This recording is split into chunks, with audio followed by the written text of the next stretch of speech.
ആ പാദപൂജയ്ക്കിരുന്ന അധ്യാപകർക്ക് ജാതിയുണ്ട്. Aided unaided സ്ഥാപനങ്ങൾ മുഴുവൻ നിയന്ത്രിക്കുന്നത് നടത്തിക്കൊണ്ടിരിക്കുന്നത് ഈ വരേണ്യ വിഭാഗത്തിൽ നിന്നുള്ളവരാണ്. അപ്പോൾ കാല് കഴുകാനിരുന്നവരാരാ? വരേണ്യർ തന്നെ. ഇന്ത്യൻ സമൂഹത്തിൽ നൂറ്റാണ്ടുകളായി ആയിരത്താണ്ടുകളായി നിലനിൽക്കുന്ന ജാതി ഹിംസയെ പുതിയ കാലത്ത് മോദി ഉപയോഗിക്കുന്നു. സുരേഷ് ഗോപി അദ്ദേഹം പറഞ്ഞെന്താ? അദ്ദേഹത്തിന് അടുത്ത ജന്മത്തിൽ ബ്രാഹ്മണനായിട്ട് ജനിച്ച് ശബരിമല അയ്യപ്പനെ പൂജിക്കാം. ഈ സംഘിവാദം അനുസരിച്ച് അതിന് അടുത്ത ജന്മം, അദ്ദേഹം ഈ ജന്മം കൊണ്ട് കർമ്മബ്രാഹ്മണനാന്ന് തെളിയിച്ചാൽ ശബരിമല പൂജാരിയാകാമല്ലോ. പക്ഷെ കഴിയുമോ? ശുദ്ധ അസംബന്ധമാണെന്നാണ് സുരേഷ് ഗോപിയുടെ വാദം തന്നെ തെളിയിക്കുന്നത്. ഒരു എംബ്രാന്തിരി അയാൾ കറുത്തു പോയി എന്നുള്ളതാണ് പ്രശ്നം. അയാളെ പൂണൂലിട്ട പെലയൻ പുലയനെന്നല്ല, പൂണൂലിട്ട പെലയൻ, ഒരു സവർണ സ്ത്രീയാണത് വിളിക്കുന്നത്. കറുപ്പ് സമം നിമ്ന സമുദായങ്ങളിൽപ്പെട്ടവർ. എന്താണ് ഈ പാവങ്ങളായ ബ്രാഹ്മണർ ഉദ്ദേശിക്കുന്നത് നമുക്ക് മനസ്സിലാകുന്നത്? ഈ വലിയ പാവങ്ങളാണെങ്കിൽ ഇവർക്ക് തൊഴിലുറപ്പിന് പോയിക്കൂടെ?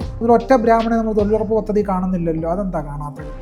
ഇപ്പോഴും കേരളത്തിലെ ക്ഷേത്രങ്ങളിൽ പ്രസാദം എറിഞ്ഞാണല്ലോ കൊടുക്കുന്നത്. മുമ്പുണ്ടായിരുന്ന തൊടിയിലും തീണ്ടലും അയിത്തവും അതങ്ങനെ തന്നെ കേരളത്തിലെ ക്ഷേത്രത്തിൽ ഇപ്പോഴും തുടരുക. എന്തുകൊണ്ടാണ് ശബരിമല ക്ഷേത്രത്തിലേക്ക് ഒരു ഈഴവനോ ദളിതനോ പൂജാരിയാകാൻ കഴിയാത്തത്? പൂജിക്കേണ്ടവൻ ബ്രാഹ്മണൻ മാത്രമാണ് എന്നൊരു സങ്കല്പം കേരളീയ സമൂഹത്തിൽ വളരെ ആഴത്തിൽ വ്യാപരിച്ചിട്ടുണ്ട്. കൊച്ചിയിലാണല്ലോ ഒരു ദളിത് പൂജാരി വന്ന സമയത്ത് അയാളുടെ കയ്യിൽ നിന്ന് ഒരു സവർണ ഭക്തൻ പ്രസാദം വാങ്ങിച്ചില്ല. NSSന്റെ കോളേജിൽ നായന്മാർ മാത്രമേ ഉള്ളൂ എന്ന് പറയുന്നതിൻ്റെ അർത്ഥം എന്താ? ഞങ്ങൾ ജാതിവാദികളാണെന്നാണ് അവർ വിളിച്ചു പറയുന്നത്. ഞങ്ങൾ ജാതി നോക്കിയാണ് ആളുകളെ നിയമിക്കുന്നത് എന്നാണ് അതിൻ്റെ അർത്ഥം. ഇപ്പോൾ സർക്കാരിൻ്റെ പൊതുപണം മുഴുവൻ ഒഴുകുന്നത് എങ്ങോട്ടാ? ഈ സവർണരിലേക്ക് മാത്രമാണ്. എന്നിട്ട് പറയും വേടനും ശ്യാമും ജാതി പറയുന്നതെന്ന്.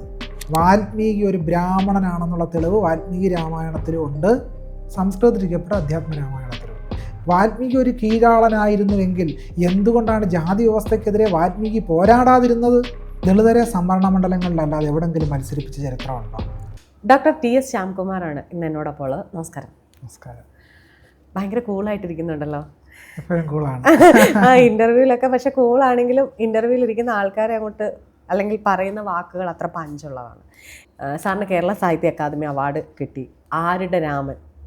അപ്പോൾ ഞാൻ കണ്ടിരുന്നു, കുറേ ഇൻ്റർവ്യൂകൾ കണ്ടിരുന്നു. അപ്പോൾ ഞാനിങ്ങനെ ആലോചിച്ചു, എനിക്ക് ഇത്രയും വലിയൊരാളെ ഇൻ്റർവ്യൂ ചെയ്യാൻ കിട്ടുമ്പോൾ തന്നെ ഉള്ളിൽ നല്ല ഭയമുണ്ട്, പുറത്ത് ഈ ചിരി മാത്രമേ ഉള്ളൂ. അപ്പം എന്നെ വധിക്കാതെ നമുക്ക് കാര്യങ്ങളിലേക്ക് പോവാം. ആരുടെ രാമൻ ഒരുപാട് വിമർശനം വന്നു അവാർഡ് വന്നപ്പോൾ. ശരിക്കും ആരുടെ രാമൻ ആയതുകൊണ്ടാണോ ഇത്രയും വിമർശനം? രാമൻ ആരുടെയാണെന്ന് തന്നെയാണ് ചോദ്യം. രാമൻ ഇന്ത്യയിലെ ദളിതരുടെയോ ആദിവാസികളുടെയോ ബഹുജനങ്ങളുടെയോ അല്ല. രാമൻ ഇന്ത്യയുടെ സവർണ മേൽക്കോയ്മ പ്രത്യയശാസ്ത്രത്തിൻ്റെ ബിംബമാണ് രാമൻ. അതാണ് ആ പുസ്തകത്തിലൂടെ പറയാൻ ശ്രമിക്കുന്നത്. അടിസ്ഥാനപരമായി രാമൻ വെക്കുന്ന ആശയങ്ങൾ, പ്രത്യയശാസ്ത്രങ്ങളൊക്കെ തന്നെ ഇന്ത്യയിലെ ഭരണഘടനാ ജനാധിപത്യത്തെ തന്നെ സമ്പൂർണ്ണം അട്ടിമറിക്കുന്ന ഒന്നാണ്. രാമൻ ഒരു ജനാധിപത്യവാദി ഒന്നും അല്ലല്ലോ. അങ്ങനെ പറയുമ്പോഴേ നമുക്ക് ആ രാമനെ മുൻനിർത്തിക്കൊണ്ടൊരു ചോദ്യമുണ്ട്. അതായത് പാവപ്പെട്ട ബ്രാഹ്മണരെ എപ്പോഴും ജാതി പറഞ്ഞ് ശ്യാംകുമാറിൻ്റെ വാക്കുകളിൽ, എഴുത്തുകളിൽ, പിന്നീട് ഇങ്ങോട്ട് വന്ന ഇൻ്റർവ്യൂകളിൽ കടന്നാക്രമിക്കുന്നുണ്ട്. നമ്മളെപ്പോഴും പറയുന്ന പാവം ബ്രാഹ്മണൻ എന്നാണ്. അത്രയും പാവമായിട്ടുള്ളൊരു ബ്രാഹ്മൺസിനെ ഇങ്ങനെയൊക്കെ നമുക്ക് കടന്നാക്രമിക്കാമോ? ഇത് നമ്മൾ ഗോൾ പോസ്റ്റ് മാറ്റുക എന്ന് പറയുമല്ലോ, ആ പരിപാടിയാണ് ഇതിലൂടെ ചെയ്യുന്നത്, ഈ ആഖ്യാനത്തിലൂടെ ചെയ്യുന്നത്. എന്താണ് ബ്രാഹ്മണ്യം എന്ന് ഡോക്ടർ BR അംബേദ്കർ വളരെ കൃത്യമായി നിർവചിക്കുന്നുണ്ട്. ഇന്ത്യൻ കോണ്ടസ്റ്റ് അംബേദ്കർ പറയും, സ്വാതന്ത്ര്യം, സമത്വം, സാഹോദര്യം എന്നിവയുടെ നിഷേധസ്ഥാനമാണ് ബ്രാഹ്മണ്യം. സ്വാതന്ത്ര്യം, സമത്വം, സാഹോദര്യം എന്നിവയുടെ നിഷേധസ്ഥാനമാണ് ബ്രാഹ്മണ്യം എന്ന് ഡോക്ടർ BR അംബേദ്കർ പറയുന്നുണ്ട്. ഇത് ഏതാനും ചില ബ്രാഹ്മണരെ ബാധിക്കുന്ന മാത്രം പ്രശ്നമൊന്നുമല്ല. ബ്രാഹ്മണരും ബ്രാഹ്മണ്യം കൊണ്ടു നടക്കുന്നുണ്ടാവാം, നല്ല മനുഷ്യരും ചിലപ്പോൾ ഉണ്ടായേക്കാം. ബ്രാഹ്മണ്യം എന്ന് പറയുന്നത് ഇന്ത്യയിലെ ജാതിമതഭേദമന്യേ മുഴുവൻ മനുഷ്യരെയും ബാധിച്ചിരിക്കുന്ന ഒരു സാംസ്കാരിക മേൽക്കോയ്മ വ്യവസ്ഥയുടെ പേരാണ് ബ്രാഹ്മണ്യം എന്ന് പറയുന്നത്. എല്ലാ മനുഷ്യരെയും ബാധിച്ചിട്ടുണ്ടത്, എല്ലാ മനുഷ്യരെയും. അതിൻ്റെ പേര് കുറച്ചും കൂടി ലളിതമായി പറഞ്ഞാൽ ശ്രേണീകൃത അസമത്വം എന്നാണ് ഇന്ത്യൻ ബ്രാഹ്മണ്യത്തെ വിളിക്കേണ്ടത്. മുകളിലേക്ക് പോകുന്തോറും ആഢ്യത്വവും താഴേക്ക് വരുന്തോറും മ്ലേച്ഛത്വം എന്ന് പറഞ്ഞാൽ ജാതി വ്യവസ്ഥ അനുസരിച്ച് മുകളിലോട്ട് അടുക്കി വെച്ചിരിക്കുന്നവരോട് ബഹുമാനവും ആദരവും, താഴേക്ക് പോകുന്തോറും താഴെയുള്ള ആളുകളോട് എന്താണ് പുച്ഛവും അമർഷവും വെറുപ്പും. ഇപ്പോൾ കഴിഞ്ഞ ദിവസം നമ്മളൊരു മലയാളം ചാനൽ, ഒരു മലയാളം വിഷൻ എന്ന് പറയുന്ന ചാനൽ ഒരു പ്രധാനപ്പെട്ട വാർത്ത പുറത്തു വന്നു.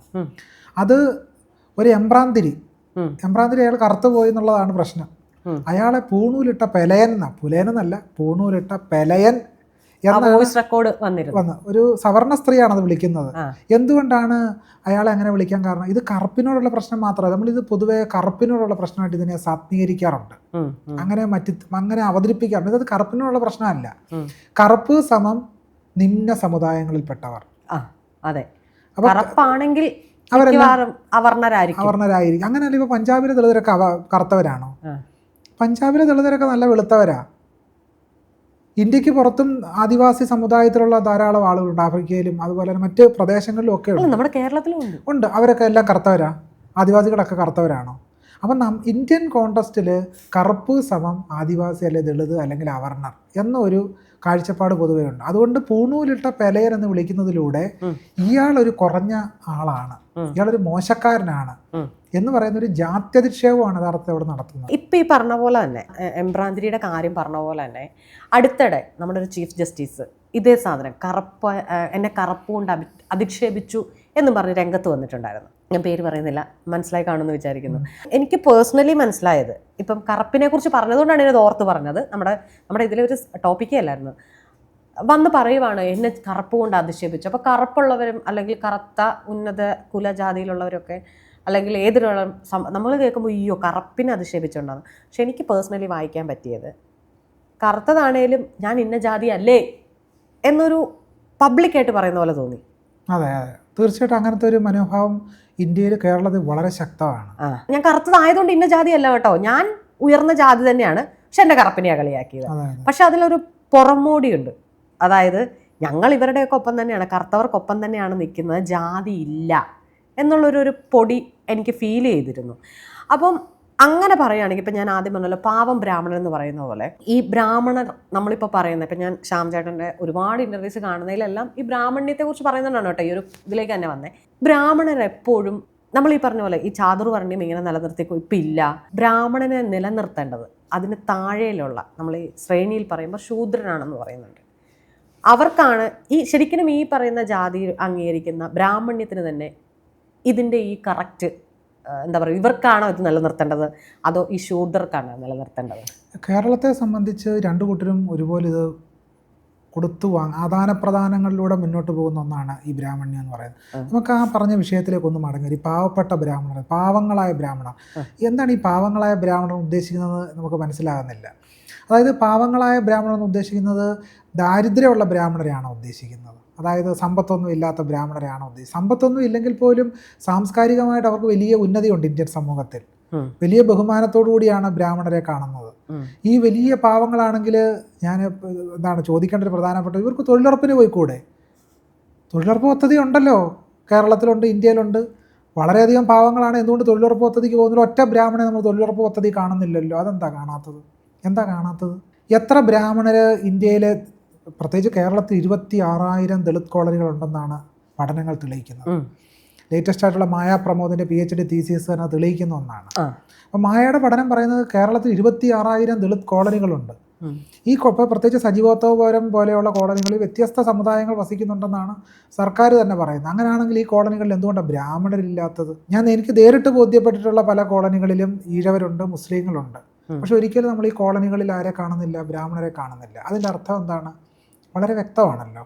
സാംസ്കാരികമായ മേൽക്കോയ്മയുള്ള ഒരു പശ്ചാത്തലത്തിൽ തന്നെയാണ് അവരിപ്പോഴും കഴിയുന്നതെന്നാണ് കണക്കുകൾ സൂചിപ്പിക്കുന്നത്. ഇനി ഞാൻ ആ പാവപ്പെട്ടതിലേക്കൊന്നും കൂടെ വന്നാൽ, എന്തുകൊണ്ടാണ് ഒരു പാവപ്പെട്ട ദളിതനെന്ന് ഒരിക്കലും പറയത്തില്ലല്ലോ? പാവം എന്ന് ഉദ്ദേശിക്കുന്ന ആരെയാണ്? പാവം എന്ന് ഉദ്ദേശിക്കുന്നത് ദാരിദ്ര്യം കൊണ്ടല്ലേ പാവത്വം അല്ല ഇവിടെ ചർച്ച. സാംസ്കാരികമായൊരു പാവത്വമാണ്. പഞ്ചപാവങ്ങൾ എന്നൊക്കെ നമ്മൾ പറയുമല്ലോ. ഈ പഞ്ചപാവങ്ങളെ എന്തിനാ ഇങ്ങനെ ഉപദ്രവിക്കുന്നത്? 4, 3, 7 വരുന്ന ബ്രാഹ്മണരെ വെച്ചുകൊണ്ടാണോ എന്നൊക്കെ നമ്മൾ പറയാറുണ്ട്. പക്ഷേ ഇന്ത്യൻ IIT-കളിലെ 6049 അധ്യാപക തസ്തികകളിൽ 121 ദളിതരും ആദിവാസിയും ഒഴിച്ചാൽ ബാക്കി മുഴുവൻ സവർണരാ. ഇതെങ്ങനെയാണ് സംഭവിക്കുന്നത്? ഇന്ത്യയിലെ സുപ്രീം കോടതിയിൽ 278 സുപ്രീം കോടതി ജഡ്ജിമാരുണ്ടായിട്ടുണ്ട്. അതിൽ 252 പേരും സവർണ വിഭാഗത്തിൽ നിന്നുള്ളവരാണ്. എന്തുകൊണ്ടാണ് ഇങ്ങനെ സംഭവിക്കുന്നത്? അങ്കുൽ പലിവാളിൻ്റെ പഠനം, ഞാൻ മിക്കവാറും എല്ലാ ഇൻ്റർവ്യൂവിലും പറയുന്നത്, അങ്കുൽ പലിവാളിൻ്റെ പഠനം സൂചിപ്പിക്കുന്നത് ഇന്ത്യൻ സർവകലാശാലകളിലെ അധ്യാപക തസ്തികകളിൽ 96% അധ്യാപകരും സവർണ വിഭാഗത്തിൽ നിന്നുള്ളവരാണ്. കേരളത്തിലെ തിരുവിതാംകൂർ ദേവസ്വം ബോർഡിലെ ഉൾപ്പെടെയുള്ള വ്യത്യസ്ത ദേവസ്വം ബോർഡുകളുടെ കോളേജുകൾക്ക് കീഴിലുള്ള അധ്യാപക തസ്തികകളിൽ 96% നായരും നമ്പൂതിരിയുമാണ്. ഇതെങ്ങനെയാണ് സംഭവിക്കുന്നത്?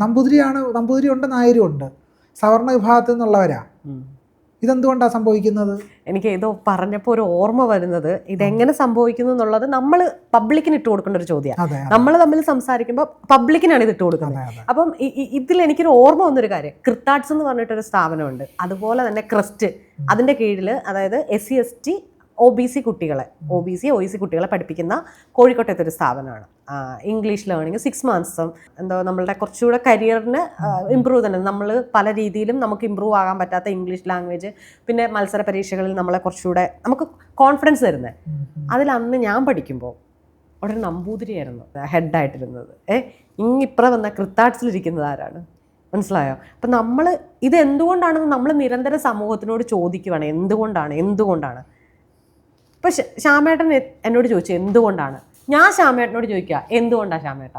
എന്തുകൊണ്ട് എന്ന് ചോദിച്ചാൽ വളരെ കൃത്യമായി ഇന്ത്യയിൽ വർഷങ്ങളായി നിലനിൽക്കുന്ന, കേരളത്തിൽ വർഷങ്ങളായി നിലനിൽക്കുന്ന ജാതി വ്യവസ്ഥ പല രീതിയിൽ തുടരുകയാണ്. അഡ്വക്കേറ്റ് ടി.എ. പരമൻ എന്ന് പറയുന്ന ഒരു MLA ഉണ്ടായിരുന്നു, മുൻ MLA ആയിരുന്നു അദ്ദേഹം നിയമസഭാ സാമാജികനായിരുന്നു, അദ്ദേഹം ജഡ്ജിയായിരുന്നു, ശിക്ഷിക്കപ്പെട്ട ദളിത് മജിസ്ട്രേറ്റ് എന്ന് അദ്ദേഹത്തെ വിളിക്കാം. ഭുവനേശ്വരി വല്ലാർപാടത്തിനൊരു പുസ്തകമുണ്ട്, ശിക്ഷിക്കപ്പെട്ട ദളിത് മജിസ്ട്രേറ്റ്, അഡ്വക്കേറ്റ് ടി.എ. പരമനെ പറ്റിയുള്ള പുസ്തകമാണ്. ആ പരമൻ സഹോദരൻ അയ്യപ്പനെ സന്ദർശിക്കുന്നുണ്ട്.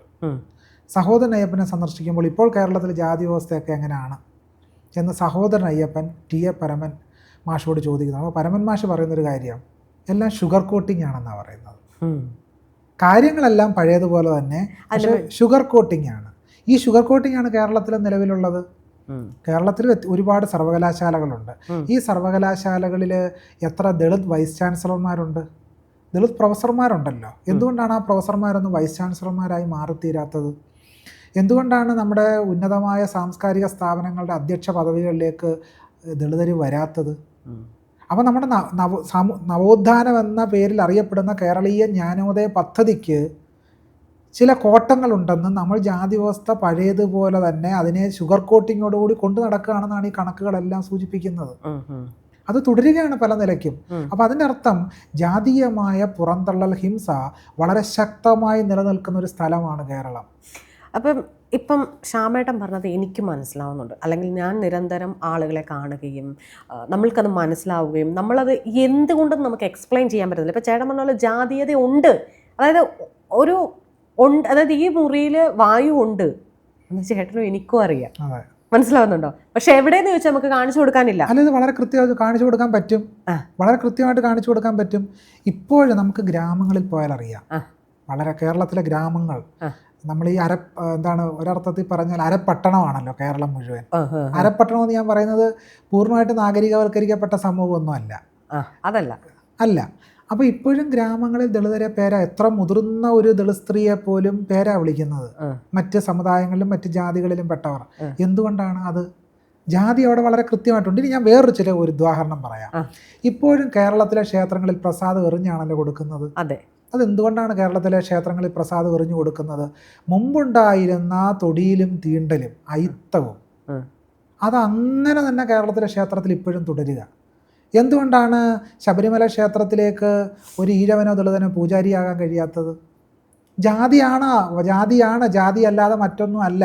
അതെ, അതായത് ചേട്ടൻ പറയുന്നത് പോലെ ഇപ്പം ഈഴവനോ ദളിതനോ പൂജാരിയായി വന്നാൽ ദൈവത്തിൻ്റെ ഫലം പോകും എന്നൊരു കൺസെപ്റ്റ് തന്നെ ഇവിടെ നിലനിൽക്കുന്നത്. ദൈവത്തിൻ്റെ ഫലം പോകുന്നുള്ള പ്രശ്നമല്ല, അങ്ങനെയാണ് വിശ്വാസികൾ എടുക്കുന്നത്. അല്ല, ആ വിശ്വാസം വേറൊരു തലത്തിലാണ്. അങ്ങനെ മാത്രമല്ലെന്നാണ് ഞാൻ പറഞ്ഞു വരുന്നത്. അതായത് ഇത് ദൈവത്തിന്റെ വിഷയമല്ല. ദൈവത്തിന്റെ വിഷയം തീർച്ചയായിട്ടും ഉണ്ടാവും, ഒരു ലെയറിൽ അതുകൊണ്ട്. പക്ഷെ പ്രധാനം അതല്ല. ദൈവത്തെ പൂജിക്കേണ്ടവൻ ബ്രാഹ്മണൻ മാത്രമാണ് എന്നൊരു സങ്കല്പം കേരളീയ സമൂഹത്തിൽ വളരെ ആഴത്തിൽ വ്യാപരിച്ചിട്ടുണ്ട്, പടർന്നു കയറിയിട്ടുണ്ട്. ദൈവത്തെ പൂജിക്കേണ്ടവർ ബ്രാഹ്മണരാണ് എന്നുള്ളത്. ഇപ്പോഴും കൊച്ചിയിലാണല്ലോ ഒരു ദളിത് പൂജാരി വന്ന സമയത്ത് അയാളുടെ കയ്യിൽ നിന്ന് ഒരു സവർണ ഭക്തൻ പ്രസാദം വാങ്ങിച്ചില്ല. അത് നടന്നത് കൊച്ചി പറവൂരിലല്ലേ ഈ സംഭവം നടന്നത്. എത്രയോ ദളിതരായിട്ടുള്ള, നോക്കൂ, ആലപ്പുഴ ജില്ലയിൽ ചെട്ടുകുളങ്ങര ദേവീക്ഷേത്രത്തിൽ സുധി എന്ന് പറയുന്ന ഈഴവ സമുദായത്തിൽപ്പെട്ട ഒരു പൂജാരി കീഴ്ശാന്തിയായിട്ട് അപ്പോയിൻമെൻറ്റ് ഓർഡറും കിട്ടി ക്ഷേത്രത്തിലെത്തി. അദ്ദേഹത്തിന് സോപാനപ്പടിയിലൊന്ന് ചവിട്ടാൻ പോലും ചെട്ടുളങ്ങലിലെ ബ്രാഹ്മണ്യെ അനുവദിച്ചില്ല. അപ്പം നമ്മൾ പറയും ഇത് കുറച്ചും കൂടെ നമ്മൾ ആഴത്തിൽ പരിശോധിക്കേണ്ട ഒരു വിഷയമാണ്. ബ്രാഹ്മണ്യം എന്ന് പറയുന്നത് എല്ലാ മനുഷ്യരെയും ബാധിക്കുന്ന പ്രശ്നമാണെന്ന് ഞാൻ പറഞ്ഞു കഴിഞ്ഞു. അപ്പോഴും നമ്മൾ തിരിച്ചറിയേണ്ട കാര്യം, ഈ ബ്രാഹ്മണ്യം എന്ന് പറയുന്ന ഒരു അരൂപം അല്ലെങ്കിൽ ഒരു മൂർത്തിയില്ലാത്ത അല്ലെങ്കിൽ ഒരു മൂർത്തിമത്തല്ലാത്ത ഒന്നല്ലല്ലോ. വളരെ കൃത്യമായി രൂപമുള്ള ഭാവമുള്ള ഒന്നാണ് ഈ ബ്രാഹ്മണ്യം എന്ന് പറയുന്നത്. അത് ചെട്ടുകുളങ്ങര ക്ഷേത്രത്തിൽ ആരിലൂടെ പ്രവർത്തിച്ചത്? ചെട്ടുകുളങ്ങര ക്ഷേത്രത്തിൽ ചെട്ടുകുളങ്ങരയിലെ തന്ത്രിയിലൂടെയും പൂജാരിമാരിലൂടെയും അവരുടെ പാദസേവകരായ ശൂദ്രന്മാരിലൂടെയാണ് ആ ബ്രാഹ്മണ്യം പ്രവർത്തിച്ചത്. എന്ന് പറഞ്ഞാൽ അവിടെ ബ്രാഹ്മണ്യം കൊണ്ടു നടന്ന ആരാ? അവിടുത്തെ കരയോഗ ബ്രാഹ്മണ്യമാണ്. ഇതിൽ ഒരു കാര്യം ഞാൻ ആഡ് ചെയ്യണം. ചേട്ടൻ്റെ എല്ലാ ടോപ്പിക്കുകളും ബ്രാഹ്മണ്യത്തെക്കുറിച്ച് പറയുന്നത് കൊണ്ടാണ് നമ്മൾ ഇത് തന്നെ ആദ്യം എടുത്തിട്ടത്.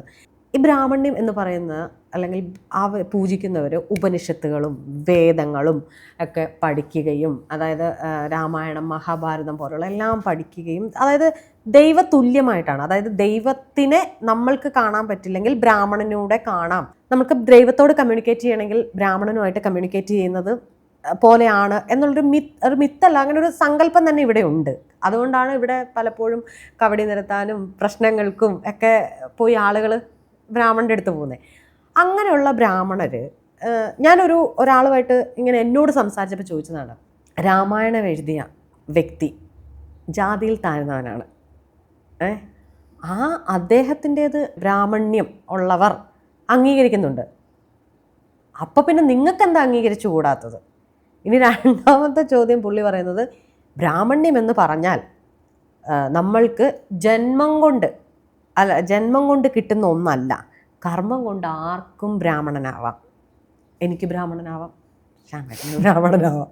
ഇതാണ് ഒരു ഡിബേറ്റബിൾ ടോപ്പിക്കായിട്ട് വന്നത്. ചേട്ടനോട് ഞാനിത് ചോദിക്കുവാണെങ്കിൽ ഇതെങ്ങനെയായിരിക്കാം പറയാൻ പറ്റുന്നത്? അതായത് ശരിയല്ലേ, ചോദിക്കുമ്പോൾ സിമ്പിൾ ക്വസ്റ്റ്യൻ അല്ലേ? വാൽമീകി രാമായണം ഈ പറയുന്ന ആളുകൾ മൊത്തം, അതായത് ഈ ബ്രാഹ്മണ്യം മൊത്തം അംഗീകരിക്കുന്നുണ്ട്. കാട്ടാളനായ ഒരു വ്യക്തിയാണ്. ആ കാട്ടാളൻ എഴുതിയത്, അതായത് നമ്മളിപ്പോൾ പറയുവാണെങ്കിൽ കാട്ടാളൻ പറയുവാണെങ്കിൽ ട്രൈബ്, ഒരു വ്യക്തി എഴുതിയ കാര്യം അംഗീകരിക്കാൻ ബ്രാഹ്മണന് പറ്റും. പിന്നെ നിങ്ങൾ എന്തിനാ ബ്രാഹ്മണനെ മാറ്റി നിർത്തുന്നത്? വളരെ രസകരമായ ചോദ്യമാണ്. അത് എന്നോട് ചോദിച്ചതാ. ഇതൊരു എന്താ പറയേണ്ടത്, യാതൊരു വസ്തുതയുടെ അടിസ്ഥാനത്തിലുള്ള വാദമല്ല ഇത്. ഈ നറേറ്റീവ് വസ്തുതാവിരുദ്ധമായ നറേറ്റീവാണ്. ആദ്യം നമ്മൾ 3 ചോദ്യങ്ങൾ ഇപ്പോൾ എന്നോട് ചോദിച്ചത്. അതിൽ ആദ്യത്തെ ചോദ്യത്തിന് ഉത്തരം പറയാം. ഈ ബ്രാഹ്മണരെന്ന് പറയുന്ന ആൾ, അല്ലെങ്കിൽ പൂജാരിമാരെന്ന് പറഞ്ഞ വേദങ്ങളും ഉപനിഷത്തുക്കളും മഹാഭാരതവും രാമായണവും ഒക്കെ പഠിച്ചവരാണെന്നുള്ളത് തെറ്റിദ്ധാരണയാകട്ടോ, വലിയ അബദ്ധധാരണയാണ്. കാരണം ദേവസ്വം ബോർഡിൻ്റെ അല്ലെങ്കിൽ ഒരു ശാന്തി പരീക്ഷ പാസ്സാകണമെങ്കിൽ ഇതെല്ലാം പഠിച്ച വിദ്വാൻമാരാണെന്നൊന്നും നമുക്ക് അവകാശപ്പെടാൻ കഴിയില്ല. അങ്ങനൊരു ധാരണയെ വേണ്ട. തന്ത്രം പഠിക്കുന്നതിന് ഇതൊക്കെ, ഈ കഥകളൊക്കെ ആർക്കും അറിയാൻ വയ്യാത്ത കഥകളൊക്കെ എല്ലാവർക്കും അറിയാം. രാമായണം മഹാഭാരതമൊക്കെ പൂജാരിമാർക്ക് എല്ലാവർക്കും അറിയാം. ഉപനിഷത്തുകൾ മുഴുവൻ പഠിച്ചവരാണ് ഈ പൂജാരിമാർ. അങ്ങനെ ഉപനിഷത്തിൽ നിന്നുള്ള ചില ചോദ്യങ്ങളൊക്കെ അവരോട് ചോദിക്കണമല്ലോ. അങ്ങനെ ആണെങ്കിൽ 108 ഉപനിഷത്തുകളുണ്ട്. അതെല്ലാം പഠിച്ച വിദ്വാൻമാരാണോ കേരളത്തിലെ പൂജാരിമാർ? അത് ബ്രാഹ്മണരെ തന്നെ വിശേഷമായിട്ട് എടുക്കുകയാണെങ്കിൽ, അങ്ങനെയാണെങ്കിൽ നമ്മുടെ പരിപൂർണൻ ജസ്റ്റിസ് മുമ്പിരുന്ന കണ്ഠരര് മോഹനരോട് ഗണപതി ഹോമത്തിൻ്റെ മന്ത്രം ചോദിച്ചല്ലോ. അദ്ദേഹത്തിന് അറിഞ്ഞുകൂടായിരുന്നു. ഭാഗ്യസൂക്തം ചോദിച്ചിട്ട് മോഹനർക്ക് അറിഞ്ഞുകൂടായിരുന്നു. അപ്പോൾ ബ്രാഹ്മണർക്ക് ഇതെല്ലാം അറിയാമെന്ന് പറയുന്നത് സമ്പൂർണ്ണമായ അബദ്ധധാരണയാണെന്ന് ജസ്റ്റിസ് പരിപൂർണൻ്റെ വാക്കുകൾ തന്നെ തെളിവായിട്ട് നമ്മുടെ മുമ്പ് നിൽപ്പുണ്ട്. അതുകൊണ്ട് ഇവരെല്ലാം ബ്രാഹ്മണരെല്ലാം സർവ്വജ്ഞാനികളാണെന്നൊക്കെ പറയുന്നത് സമൂഹം കൊണ്ട് നടക്കുന്ന ഒരു അബദ്ധമായ ആഖ്യാനമാണ്. അങ്ങനെയൊന്നും ധരിക്കേണ്ടതൊന്നുമില്ല. കാരണം ഇതൊക്കെ നൂറ്റാണ്ടുകളായിട്ട് എഴുതപ്പെട്ട കൃതികളാണ്. ഈ കൃതികളൊന്നും എല്ലാവരും വായിക്കണമെന്നൊന്നുമില്ല. അത്യാവശ്യം പൂജയും കാര്യങ്ങളും ഒക്കെ എല്ലാ ബ്രാഹ്മണരും പഠിക്കുന്നുണ്ടാവാം. അങ്ങനെ മാത്രം കരുതി അതിനപ്പുറത്തേക്ക് ഒരു വലിയ പദവിയൊന്നും ആർക്കും കൊടുക്കേണ്ടതായിട്ടൊന്നുമില്ല. ഇന്നത്തെ ലോകത്ത് എല്ലാ മനുഷ്യരുടെയും വിരൽത്തുമ്പിൽ എല്ലാ ഗ്രന്ഥങ്ങളും ഉണ്ട്. ആർക്കും പഠിക്കാം, ആർക്കും വായിക്കാം. ഇതൊന്നും ബ്രാഹ്മണരെ ആരുടെ മുമ്പിൽ കൊണ്ടുവന്ന് വെച്ച് തന്നിട്ടൊന്നുമല്ല. ആധുനികമായ സാങ്കേതികവിദ്യയും പുതിയ ജനാധിപത്യ സമൂഹം വന്നത് കാരണമാണ് ഇപ്പോൾ എല്ലാവർക്കും വേദങ്ങളും ഇതിഹാസങ്ങളും ഒക്കെ വായിച്ചു നോക്കാൻ കഴിയുന്നത്.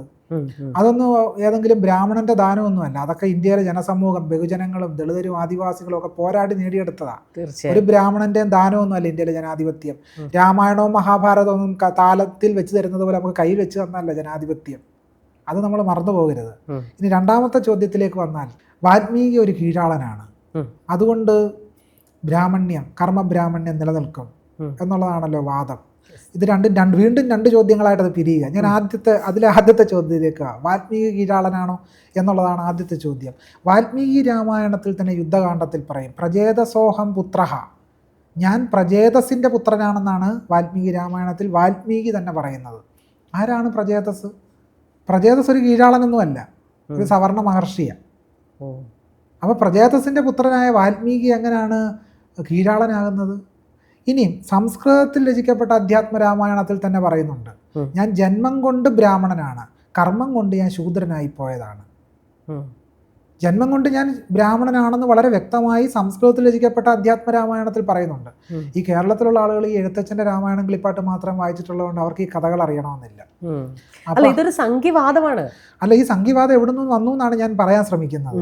അപ്പോൾ ഈ സംസ്കൃതത്തിൽ രചിക്കപ്പെട്ട അധ്യാത്മ രാമായണത്തിൽ തന്നെ വളരെ വ്യക്തമായി പറയുന്നുണ്ട് വാൽമീകി ബ്രാഹ്മണനാണെന്ന്, വളരെ കൃത്യമായി തന്നെ പറഞ്ഞു വെക്കുന്നുണ്ട്. ഇനി അടുത്ത കഥ നിഷാദനായിരുന്നെന്നാണല്ലോ പറയുന്നത്. അതൊക്കെ വളരെ പിൽക്കാലത്തെ പുരാണങ്ങളിൽ ഉണ്ടായ ഒരു കഥ മാത്രമാണ്. വാൽമീകി രാമായണത്തിൽ തന്നെയോ സംസ്കൃതത്തിൽ രചിക്കപ്പെട്ട അധ്യാത്മ രാമായണത്തിലോ വാൽമീകി കീഴാളനാണെന്നുള്ള യാതൊരു പരാമർശവും ഇല്ല എന്ന് മാത്രമല്ല, വാൽമീകി ഒരു ബ്രാഹ്മണനാണെന്നുള്ള തെളിവ് വാൽമീകി രാമായണത്തിലും ഉണ്ട്, സംസ്കൃതത്തിൽ രചിക്കപ്പെട്ട അധ്യാത്മ രാമായണത്തിലുണ്ട്. എന്തുകൊണ്ടാണ്, ഇനി അടുത്ത ചോദ്യം, വാൽമീകി ഒരു കീഴാളനായിരുന്നുവെങ്കിൽ എന്തുകൊണ്ടാണ് ജാതി വ്യവസ്ഥയ്ക്കെതിരെ വാൽമീകി പോരാടാതിരുന്നത്? ഇപ്പോൾ വാൽമീകി രാമായണത്തിൽ തന്നെയാണല്ലോ പറയുന്നത്, ഗോബ്രാഹ്മണ ഹിതാർത്ഥായ ജഹിദുഷ്ടപരാക്രമാം എന്ന് താടകയെ വധിക്കുന്ന സന്ദർഭത്തിൽ രാമൻ പറയുന്നുണ്ട്, പശുവിൻ്റെയും ബ്രാഹ്മണൻ്റെയും ഹിതത്തിനായിട്ടാണ് ഞാൻ താടകയെ വധിക്കുന്നതെന്ന്. അതൊരു കീഴാളനായ വാൽമീകി എഴുതുന്ന വരികളാണോ അത്? പശുവിൻ്റെയും ബ്രാഹ്മണൻ്റെ ഹിതത്തിനായിട്ട് ഞാനിതാ താടകയെ വധിക്കാൻ പോകുന്നു എന്ന് കീഴാളനായ ഒരാൾക്ക് ഒരിക്കലും എഴുതാൻ കഴിയില്ല. അയാളുടെ സ്വത്തും അയാളുടെ ഐഡൻറ്റിറ്റി അങ്ങനെ ഒരു വരി എഴുതാൻ അയാൾക്ക് പറ്റില്ല. ഇങ്ങനെ ജാതിയെ ന്യായീകരിക്കുന്ന, ജാതിയെ സ്തുതിക്കുന്ന, ജാതിയെ നിലനിർത്തുന്ന, ചാതുർവർണ്ണയത്തെ തോളിലേറ്റൊരുക്കൊണ്ട് നടക്കുന്ന എന്തും മാത്രം പ്രസ്താവനകൾ വാൽമീകി രാമായണത്തിലുണ്ടെന്നറിയാമോ? അതൊരു ബ്രാഹ്മണന് മാത്രമേ എഴുതാൻ കഴിയൂ. തന്നെയല്ല, സംസ്കൃത ഭാഷ ഇന്ത്യയിലെ ദളിതർക്ക് അന്നത്തെ നിലയ്ക്കത് പ്രാപ്യമായിരുന്നില്ല എന്നുള്ള ചരിത്ര യാഥാർത്ഥ്യം നമ്മൾ കാണണ്ടേ? എപ്പോഴാണ് അക്ഷരവിദ്യയിലേക്ക് ഇന്ത്യയിലെ ദളിതർ പ്രവേശിച്ചത്?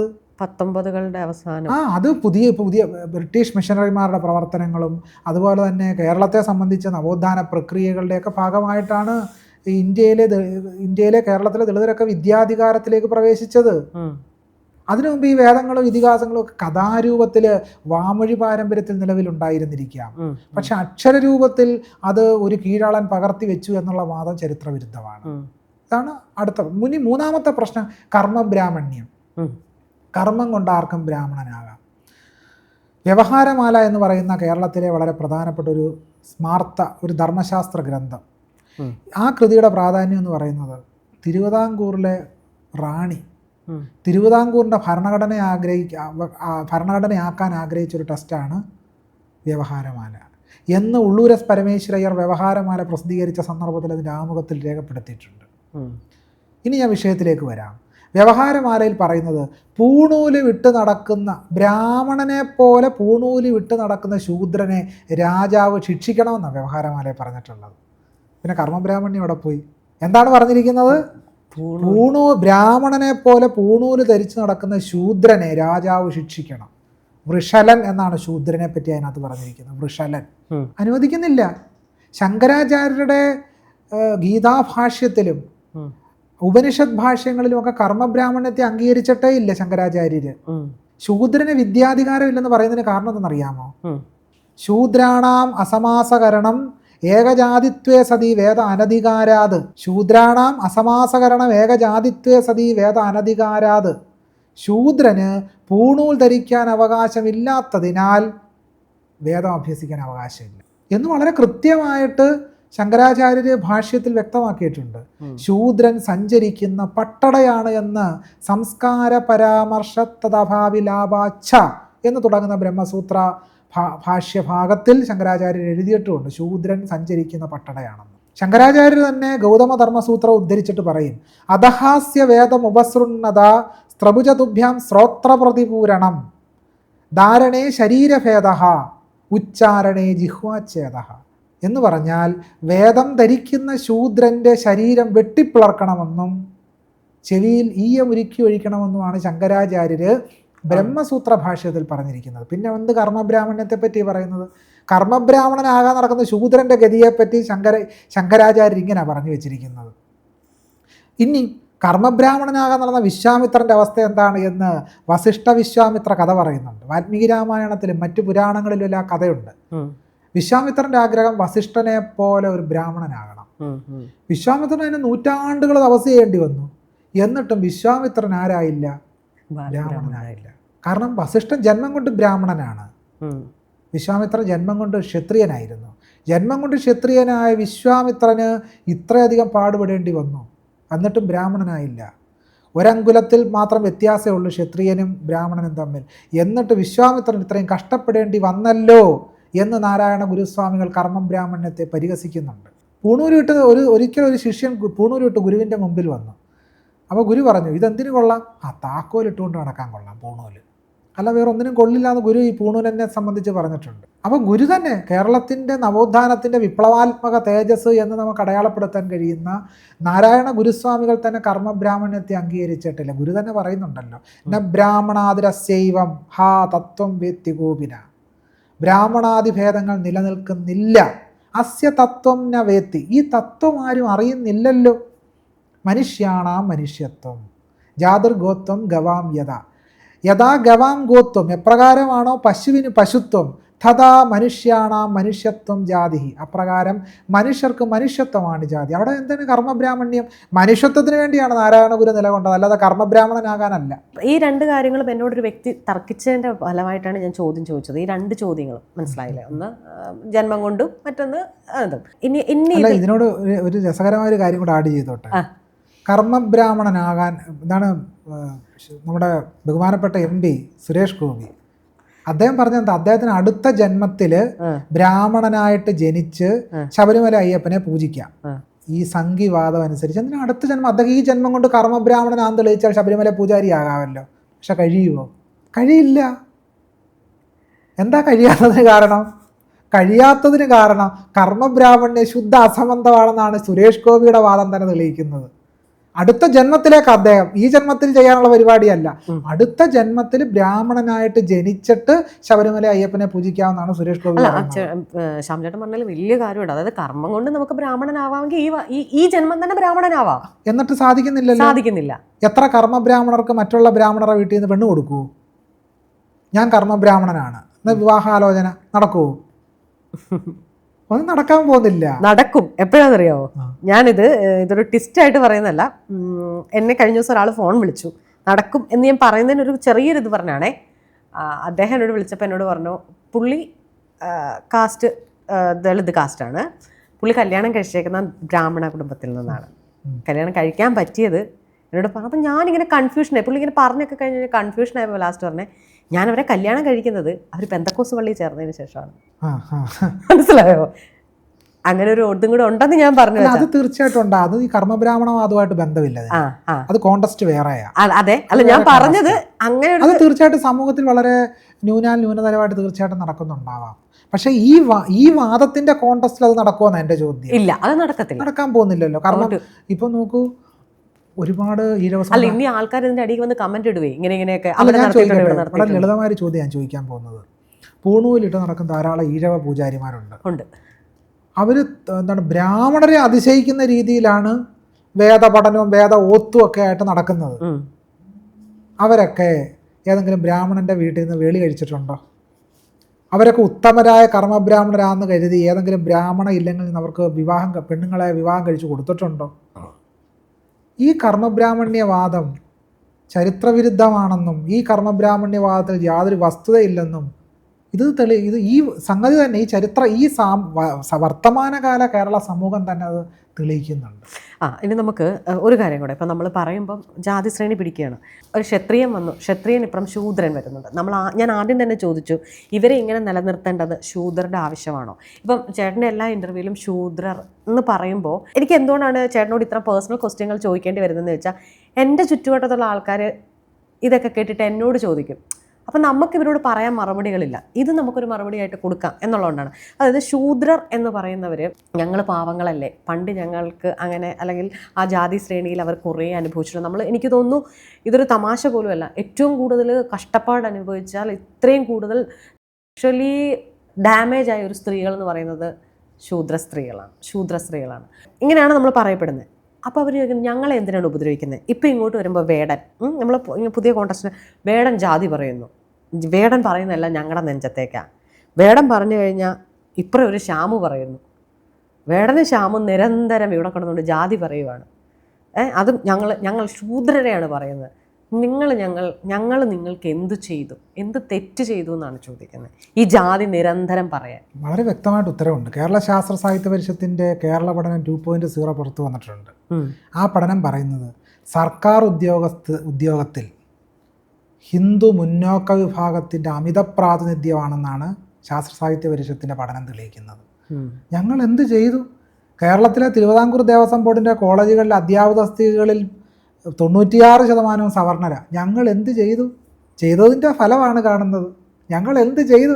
ഞങ്ങളെ ചെയ്തുകൊണ്ടിരിക്കുന്ന ഇതാണെന്നേ. NSSൻ്റെ കോളേജുകൾ എടുക്കുക. സുകുമാരൻ നായർ പറയുന്നത് ഞങ്ങൾ വിശാലമായിട്ട് ഞങ്ങളുടെ വാതിലുകൾ തുറന്നിട്ടിരിക്കുന്നു. മനസ്സിലാക്കേണ്ട നായന്മാർക്ക് വേണ്ടി മാത്രമാണ്. വേറെ നായർ സമുദായത്തിൽപ്പെടാത്ത ഏതെങ്കിലും അധ്യാപകർ NSSൻ്റെ കോളേജിലുണ്ടോ? എന്തുകൊണ്ടാണ് അവർ എല്ലാ മനുഷ്യരെയും ഉൾക്കൊള്ളുന്നെങ്കിൽ എന്തുകൊണ്ടാണ് കഴിവുള്ള മറ്റ് സമുദായങ്ങളിൽപ്പെട്ട ആളുകളെ അസിസ്റ്റൻ്റ് പ്രൊഫസർമാരായിട്ട് നിയമിക്കാത്ത, സ്കൂൾ അധ്യാപകരായിട്ട് നിയമിക്കാത്ത എന്തുകൊണ്ടാണ്? അപ്പോൾ ആരാണ് ജാതി കൊണ്ട് നടക്കുന്നത്? NSSൻ്റെ കോളേജിൽ നായന്മാർ മാത്രമേ ഉള്ളൂ എന്ന് പറയുന്നതിൻ്റെ അർത്ഥം എന്താ? ഞങ്ങൾ ജാതിവാദികളാണെന്നാണ് അവർ വിളിച്ചു പറയുന്നത്. ഞങ്ങൾ ജാതിവാദികളാണ്, ഞങ്ങൾ ജാതി നോക്കിയാണ് ആളുകളെ നിയമിക്കുന്നത് എന്നാണ് അതിൻ്റെ അർത്ഥം. അതാണ് നമ്മൾ മനസ്സിലാക്കുന്നത്. അല്ലാതെ ഇത്രയും മതിയെന്നല്ല. ഞങ്ങൾ തനി ജാതിവാദികളാണ്. അപ്പോൾ എന്നോട് പറയുന്നത് ഞങ്ങളുടെ കൂട്ടത്തിലുള്ള ദളിതരുണ്ട്, ഞങ്ങളുടെ കൂട്ടത്തിൽ പാവപ്പെട്ടവരുണ്ട്, ഞങ്ങളെല്ലാവരോടും ഒരേപോലെയാണ്, ഞങ്ങളെല്ലാവരോടും ഇങ്ങനെയാണ്. ഞങ്ങളെല്ലാവരും ഇങ്ങനെയാണ്. NSSൻ്റെ കോളേജിൽ എന്തുകൊണ്ടാണ് നിങ്ങൾ മറ്റുള്ളവരെ അധ്യാപകരാക്കാത്തത്? ഇവിടെ ദളിത് സമുദായത്തിൽ യോഗ്യരായിട്ടുള്ള ഉദ്യോഗാർത്ഥികൾ ഇല്ലാത്തതുകൊണ്ടാണോ? യോഗ്യരായിട്ടുള്ള ഉദ്യോഗാർത്ഥികൾ ധാരാളമുണ്ട്. എന്നിട്ട് എന്തുകൊണ്ടാണ് നിയമിക്കാത്തത്? അപ്പോൾ സർക്കാരിൻ്റെ പൊതുപണം മുഴുവൻ ഒഴുകുന്നത് എങ്ങോട്ടാണ്? ഈ സവർണരിലേക്ക് മാത്രമാണ്. എന്നിട്ട് പറയും വേടനും ശ്യാമും ജാതി പറയുന്നതെന്ന്. ഈ അസമത്വത്തെ പറ്റി വിളിച്ചു പറയുന്നു എന്നുള്ളതാണ് ഞങ്ങൾ ചെയ്യുന്നത്. ഭീകരമായ അസമത്വം നിലനിൽക്കുന്നു. സർക്കാരിൻ്റെ പൊതുപണം മുഴുവൻ ഈ സവർണരിലേക്ക് മാത്രം കുത്തി ഒഴുകുന്നു. ഇപ്പോൾ ശാസ്ത്ര സാഹിത്യ പരിഷത്തിൻ്റെ പഠനം തന്നെ സർക്കാർ ഉദ്യോഗസ്ഥരെ സംബന്ധിച്ചാണ് പറയുന്നത്. അത് PSC വഴിയുള്ള നിയമനത്തെ സംബന്ധിച്ച്. ഈ PSC നിയമനത്തിന് പുറത്ത് ധാരാളം 50-ലധികം എത്രയോ പൊതുമേഖലാ സ്ഥാപനങ്ങളുണ്ട്. ഇതൊന്നും സംവരണം അനുസരിച്ച് പോലും അല്ല നടക്കുന്നത്. അവിടെയൊക്കെ ആരാ ഭരിക്കുന്നത്? അവിടെ എല്ലാം സവർണരാണ്. ശ്യാമേട്ടൻ നിരന്തരം ഇതിനെതിരെ ഫേസ്ബുക്കിൽ എഴുതുകയും ഇപ്പം ശ്യാമേട്ടന് തന്നെ ജീവിതത്തിൽ ഇപ്പോൾ കാലിക്കറ്റ് സർവകലാശാലയിലെ അധ്യാപന നിയമനവുമായി ബന്ധപ്പെട്ട് ഇപ്പോൾ ഒരു കേസ് നടക്കുകയുമാണ് അല്ലേ?